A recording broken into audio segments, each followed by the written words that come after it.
So I wanted to read this famous speech by Aldous Huxley. I know that people that are in the know have probably seen this video online. There's also text versions of it, but I don't know. Just thought I would read it myself, and maybe somebody who hasn't ever heard it before might get something out of it. It's quite a stunning, prophetic sort of speech. It was given at Stanford University in 1962. No, not Stanford. UC Berkeley speech. It's called The Ultimate Revolution. And Aldous Huxley, he wrote The Brave New World, right? And his father was a famous scientist, friends with Charles Darwin. Also a pretty well-known Satanist and part of the British elite. And not a great person, and Huxley probably wasn't either, but he was an insider into what the plans were for society and the planners, the central planners of society. So he had some insight into it, and I think he was fairly supportive of what the plan was, even though it comes off as being sort of a critic. But anyway, I'll just read it and get through it. I'll take some shots of kale and put it in so you can see some visuals, but all right, so here's what Aldous Huxley had to say. He said, "First of all, I'd like to say that the conference at Santa Barbara was not directly concerned with the control of the mind. That was a conference, there have been two of them now, at the University of California Medical Center in San Francisco. One this year, which I didn't attend, and one 2 years ago, where there was a considerable discussion on this subject. At Santa Barbara, we were talking about technology in general and the effects it's likely to have on society and the problems related to technological transplanting of technology into underdeveloped countries. Well, now in regard to this problem of the ultimate revolution, this has been very well summed up by the moderator. In the past, we can say that all revolutions have essentially aimed at changing the environment in order to change the individual. I mean, there's been the political revolution, the economic revolution in the time of the Reformation, the religious revolution. All these aimed not directly at the human being, but at his surroundings, so that modifying the surroundings you did achieve, did one remove the effect of the human being. Today we are faced, I think, with the approach of what may be called the ultimate revolution, the final revolution, where man can act directly on the mind-body of his fellows. Well, needless to say, some kind of direct action on human mind bodies has been going on since the beginning of time, but this has generally been of a violent nature. The techniques of terrorism have been known from time immemorial, and people have employed them with more or less ingenuity, sometimes with the utmost cruelty, sometimes with a good deal of skill acquired by a process of trial and error, finding out the best ways of using torture, imprisonment, constraints of various kinds. But as I think it sounds like Metternich said many years ago, you can do everything it's a little bit unclear what that word is, except sit on them. You can do everything with people except for sit on them. If you're going to control any population for any length of time, you must have some measure of consent. It's exceedingly difficult to see how pure terrorism can function indefinitely. It can function for a fairly long time, but I think sooner or later you have to bring in an element of persuasion, an element of getting people to consent to what is happening to them. It seems to me that the nature of the ultimate revolution with which we are now faced is precisely this, that we are in the process of developing a whole series of techniques which will enable the controlling oligarchy, who have always existed and presumably will always exist, to get people to love their servitude. This is, it seems to me, the ultimate in malevolent revolutions, shall we say.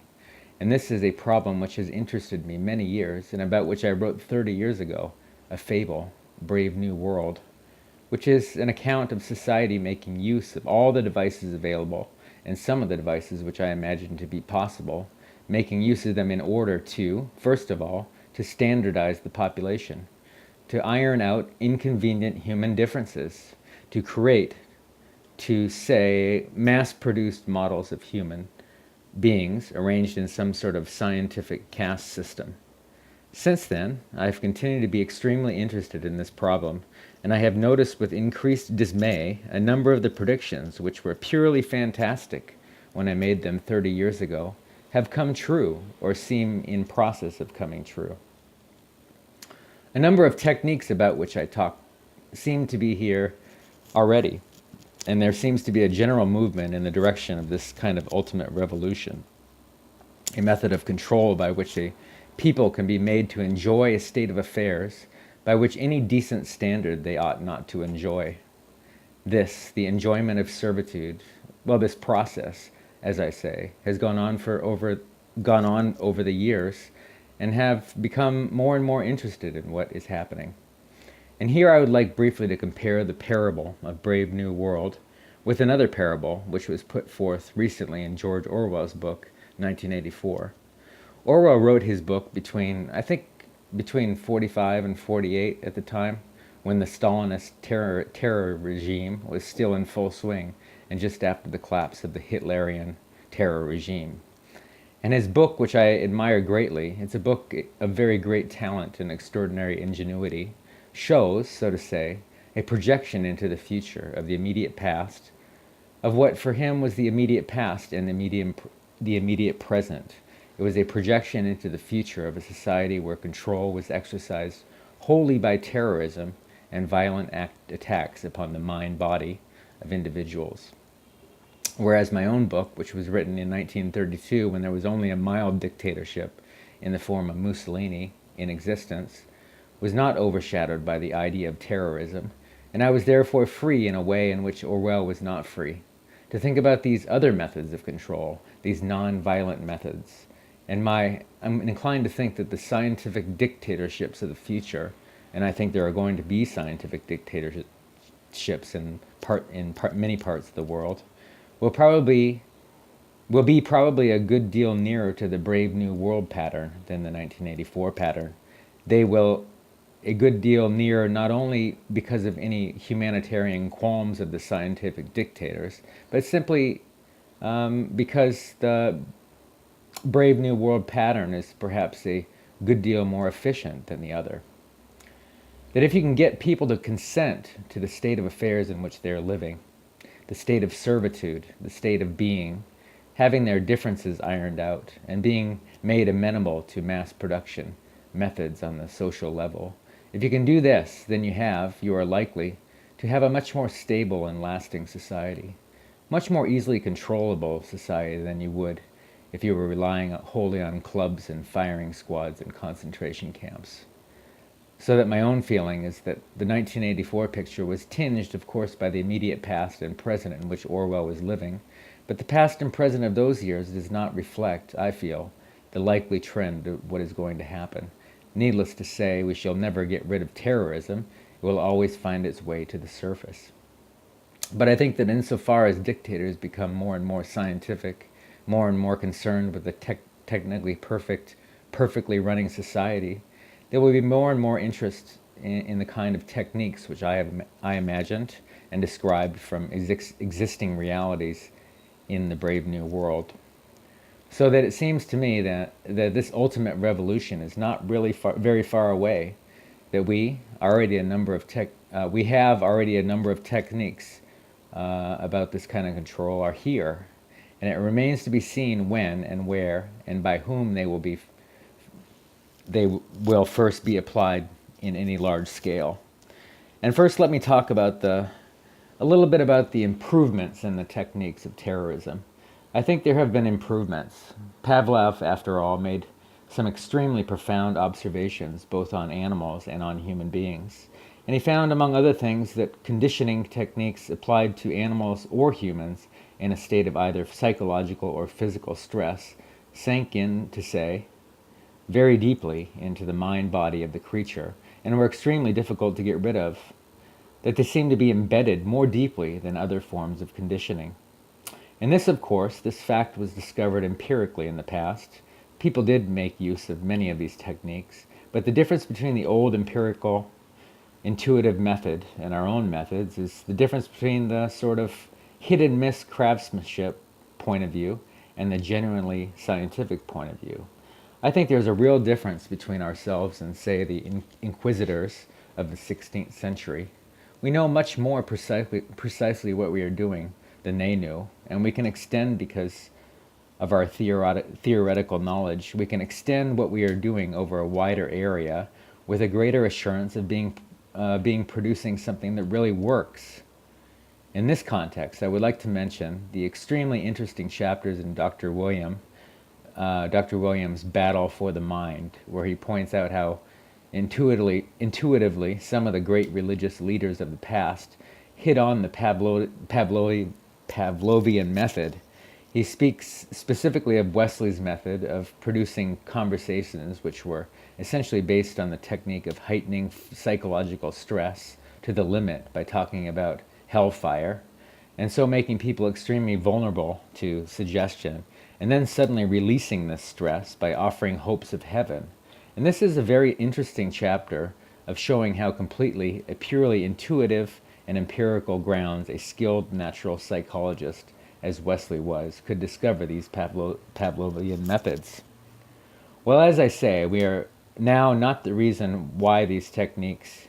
We now know the reason why these techniques worked, and there's no doubt at all that we can, if we want to, carry them much further than was possible in the past. And of course, in the recent history of brainwashing, both as applied to prisoners of war and to the lower personnel within the Communist Party in China, we see that the Pavlovian methods have been applied scientifically and with extraordinary efficiency. I think there can be no doubt that by the application of these methods, a very large army of totally devoted people has been created. The conditioning has been driven in, so to say, by a kind of psychological ionophorosis into the depths of people's being, and has got so deep that it's very difficult to ever be rooted out. And these methods, I think, are a real refinement of the older methods of terror, because they combine methods of terror with methods of acceptance that the person who is subjected to a form of terroristic stress, but for the purpose of inducing a kind of voluntary, quotes, acceptance of the state of psychological state in which he has been driven, and the state of affairs in which he finds himself in. So there is, as I say, there has been a definite improvement in even techniques of terrorism. But then we come to the consideration of other techniques, non-terroristic techniques, for inducing consent and inducing people to love their servitude. Here I don't think I can possibly go into them all, because I don't know all of them. But I mean, I can mention the most obvious methods, which can now be used and are based on recent scientific findings. First of all, there are the methods connecting with straight suggestion and hypnosis. I think we know much more about this subject than was known in the past. People, of course, have always have known about suggestion. Although they didn't know the word hypnosis, they certainly practiced it in various ways. But we have, I think, much greater knowledge of this subject than in the past, and we can make use of our knowledge in ways which I think the past was never able to make use of. For example, one of the things we now know for certain, that there is, of course, this has been known, a very great difference between individuals in regard to their suggestibility. But we now know pretty clearly the sort of statistical structure of a population in regard to its suggestibility. It's very interesting when you look at the findings of different fields. I mean, the field of hypnosis, the field of administering placebos, for example, in the field of general suggestion in states of drowsiness or light sleep, you will find the same sorts of orders of magnitude continually cropping up. You'll find, for example, that the experienced hypnotist will tell one that the percentage of people who can be hypnotized with the utmost facility, just like that, is about 20%. And about a corresponding number at the other end of the scale are very, very difficult or almost impossible to hypnotize. But in between lies a large mass of people who can, with more or less difficulty, be hypnotized, that they can gradually be, if you work hard enough at it, be got into the hypnotic state. And in the same way, the same sort of figures crop up again, for example, in relation to the administration of placebos. A big experiment was carried out 300 or 400 years ago in the General Hospital in Boston, or post-operative case where several hundred men and women suffering comparable kinds of pain after serious operations were given injections whenever they asked for them, whenever the pain got bad. And the injections were 50% of the time were morphine and 50% of water. And about 20% of those who went through the experiment, about 20% of them got just as much relief from the distilled waters as from the morphia. About 20% got no relief from the distilled water, and in between, there were those who got some relief or got relief occasionally. So yet again, we see the same sort of distribution. And similarly, in regard to what in Brave New World I called hypnopedia, the sleep teaching, I was talking not long ago to a man who manufactures records which people can listen to during light parts of sleep. I mean, these are records for getting rich, for sexual satisfaction, for confidence and salesmanship, and so on. And he said that it's very interesting that these are records sold on a money-back basis. And he says there is regularly between 15% and 20% of people who write indignantly saying the records don't work at all. And he sends the money back at once. On the other hand, there are over 20% who write enthusiastically saying they are much richer, their sexual life is much better. And these are, of course, the dream clients, and they buy more of these records. And in between, there are those who don't get much results, and they have to have letters written to them saying, "Go persist, my dear, go on, and you will get there." And they generally do get results in the long run. Well, as I say, on the basis of this, I think we see quite clearly that the human population can be categorized according to their suggestibility fairly clearly.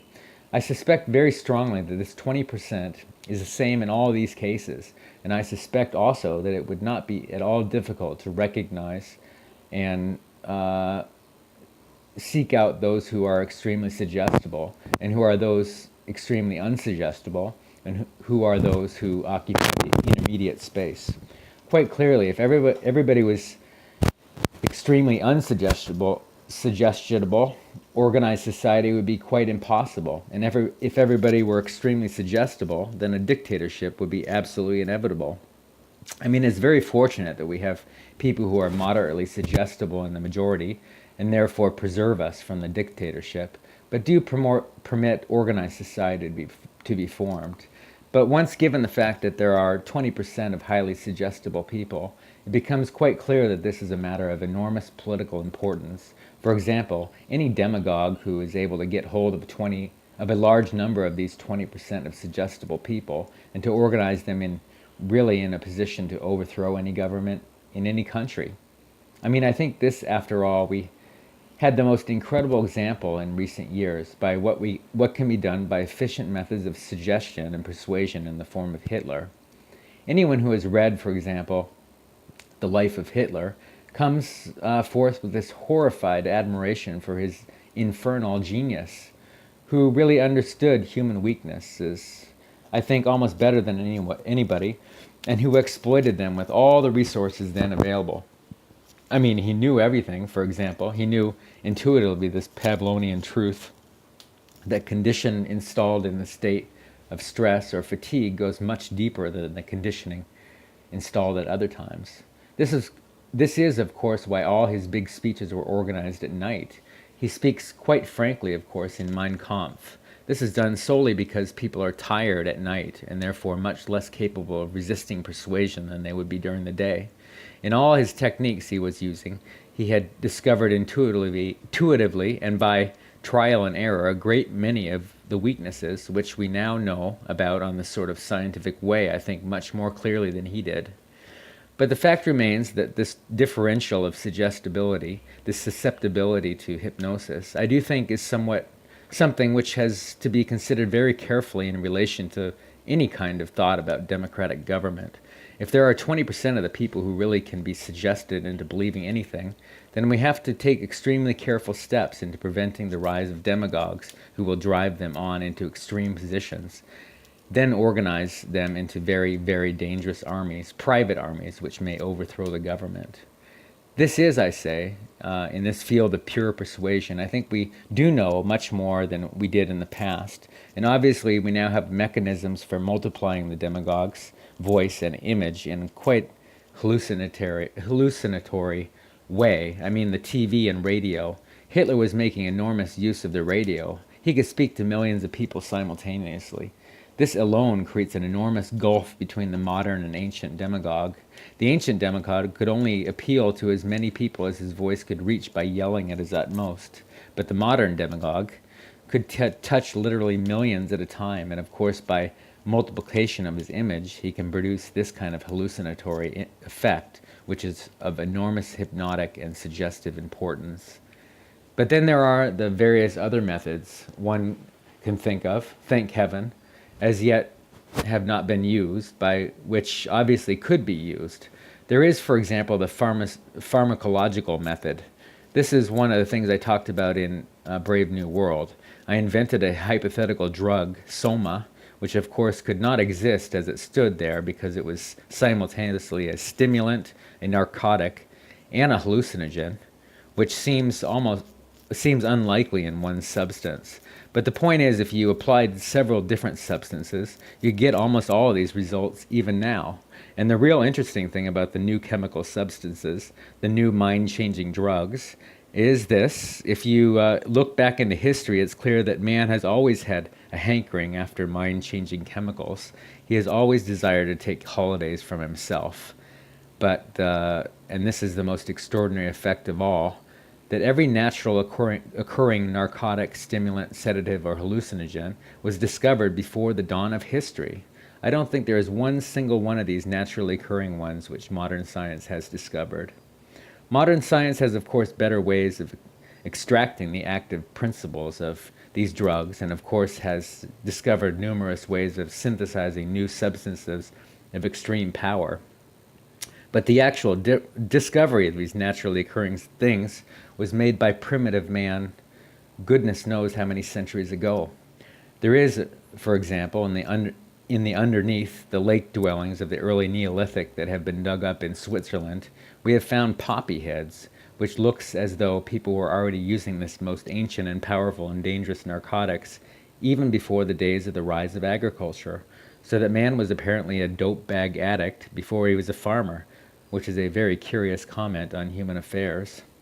But the difference, as I say, between the ancient mind changers, the traditional mind changers, and the new substances is that they were extremely harmful, and the new ones are not. I mean, even the permissible mind changer alcohol is not entirely harmless, as people may have noticed. And I mean the other ones, the non-permissible ones, such as opium and cocaine, opium and its derivatives, are very harmful indeed.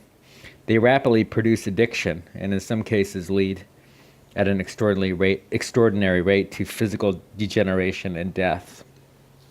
Whereas these new substances, this is very extraordinary, that a number of these new mind-changing substances can produce enormous revolutions within the mental side of our being, and yet do almost nothing to the physiological side. You can have an enormous revolution, for example, with LSD-25, or with the newly synthesized drug psilocybin, which is the active principle of the Mexican sacred mushroom.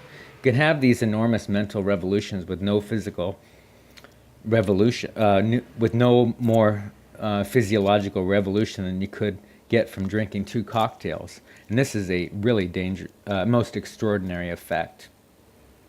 And it is, of course, true that pharmacologists are producing a great many new wonder drugs where the cure is almost worse than the disease. Every year, the new edition of medical textbooks contains this longer and longer chapter of what are iatrogenic diseases, and that is to say, diseases caused by doctors. And this is quite true. Many of the wonder drugs are extremely dangerous. I mean, they can produce extraordinary effects. And in critical conditions, they should certainly be used, but they should be used with the utmost caution. But there is evidently a whole class of drugs affecting the CNS, which can produce enormous changes in sedation and euphoria, and energizing the whole mental process without doing any except perceptible harm to the human body. And this presents to me the most extraordinary revolution. In the hands of a dictator, these substances in one kind or the other could be used, first of all, with complete harmlessness. And the result would be, and you could imagine a euphoric that would make people thoroughly happy, even in the most abominable circumstances. I mean, these things are possible. This is the extraordinary thing. I mean, after all, this is even true with the crude old drugs. I mean, a housemate years ago remarked after reading Milton's Paradise Lost, he says, "And beer does more than Milton can to justify God's ways to man." And beer is, of course, an extremely crude drug compared to these ones. And you can certainly say that some of the new psychic energizers and the new hallucinants could do incomparably more than Milton and all the theologians combined could possibly do to make the terrifying mystery of our existence seem more tolerable than it does. And here I think one has an enormous area in which the ultimate revolution could function very well indeed, an area in which a great deal of control could be used by not through terror, but by making life seem more enjoyable than it normally does. Enjoyable to the point where, as I said, human beings come to love a state of things by which any reasonable and decent human standard they ought not to love. And this is, I think, is perfectly possible. But then very briefly, let me speak about one of the more recent developments in the sphere of neurology, about the implantation of electrodes in the brain. This, of course, has been done in large scale in animals. In a few cases, it's been done in the cases of hopelessly insane. And everyone who has watched the behavior of rats with electrodes placed in different centers must come away from this experience with the most extraordinary doubts about what on earth is in store for us if this is got a hold of by a dictator. I saw not long ago some rats in the laboratory at UCLA. There were two sets of them, one with electrodes planted in the pleasure center, and the technique was they had a bar which they pressed, which turned on a very small current for a short space of time, which we had a wire connected with that electrode, and which simulated the pleasure center, and was evidently absolutely ecstatic with these rats, because the rats were pressing the bar 18,000 times a day. Apparently, if you kept them from pressing the bar for a day, they'd press it Apparently,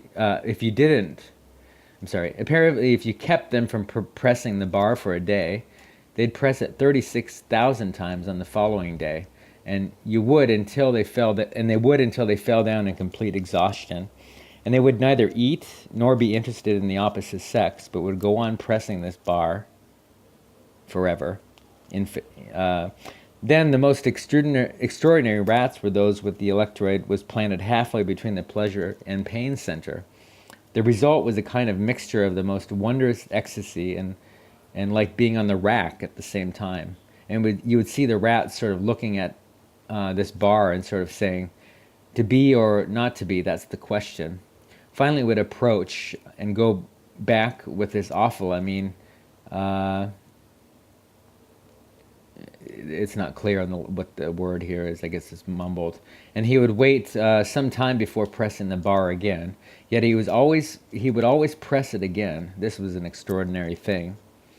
I noticed in the most recent issue of Scientific American, there's a very interesting article on the electrodes in the brains of chickens, where the technique is very ingenious, where you sink into their brains a little socket with a screw on it, and the electrode can then be screwed deeper and deeper into the brainstem, and you can test at any time according to the depth, which goes at fractions of the which you're simulating. And these creatures are not merely stimulated by wire, they're fitted with a miniature radio receiver, which weighs less than an ounce, which is attached to them so they can be communicated with at a distance.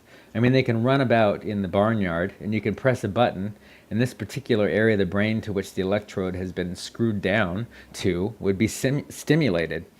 You would get this fantastic phenomenon where a sleeping chicken would jump up and run around, or an active chicken would suddenly sit down and go to sleep, or a hen would sit down and act like she's hatching an egg, or a fighting rooster would go into depression. The whole picture of the absolute control of the drives is terrifying. And in the few cases in which this has been done with very sick human beings, the effects are evidently very remarkable too. I was talking last summer in England to Gray Walter, who is the most eminent exponent of the EEG technique in England, and he was telling me that he's seen hopeless inmates at asylums with these things in their heads, and these people were suffering from uncontrollable depression. And they had these electrodes inserted into the pleasure centers in their brain. However, when they felt too bad, they just pressed a button on the battery of their pocket, and he said the results were fantastic. The mouth pointing down, he would suddenly turn up, and then they'd feel very cheerful and happy. So there again, one sees the most extraordinary revolutionary techniques which are now available to us. Now, I think that is obviously perfectly clear is that for the present, these techniques are not being used except in an experimental way. But I think it is important for us to realize that it is happening to make what is happening to make ourselves acquainted with what has already happened, and then use a certain amount of imagination to extrapolate into the future the sort of things that might happen. What might happen if these fantastically powerful techniques were used by unscrupulous people in authority? What on earth would happen? What sort of society would we get? And I think it is particularly important because, as one sees, when looking back over our history, we have allowed in the past all of these advances in technology, which has profoundly changed our social and individual life, to take us by surprise.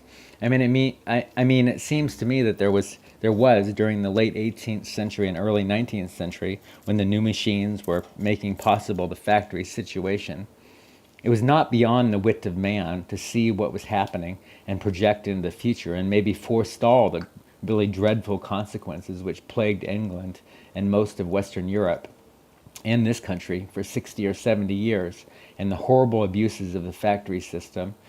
And if a certain amount of forethought had been devoted to the problem at that time, and if people had first of all found out what was happening and then used their imagination to see what might happen, and then they had gone on to work out the means by which the worst applications of the technique would not take place, well then I think Western humanity might have been spared about 3 generations of utter misery, which had been imposed on the poor at that time. In the same way with various technological advances now, I mean, we need to think about the problems with automation, and more profoundly the problems which may arise with these new techniques, which may contribute to this ultimate revolution. Our business then is to be aware of what is happening, and then to use our imagination to see what might happen, how this might be abused, and then, if possible, see that the enormous powers which we now possess, thanks to these scientific and technological advances, to be used for the benefit of human beings and not for their degradation.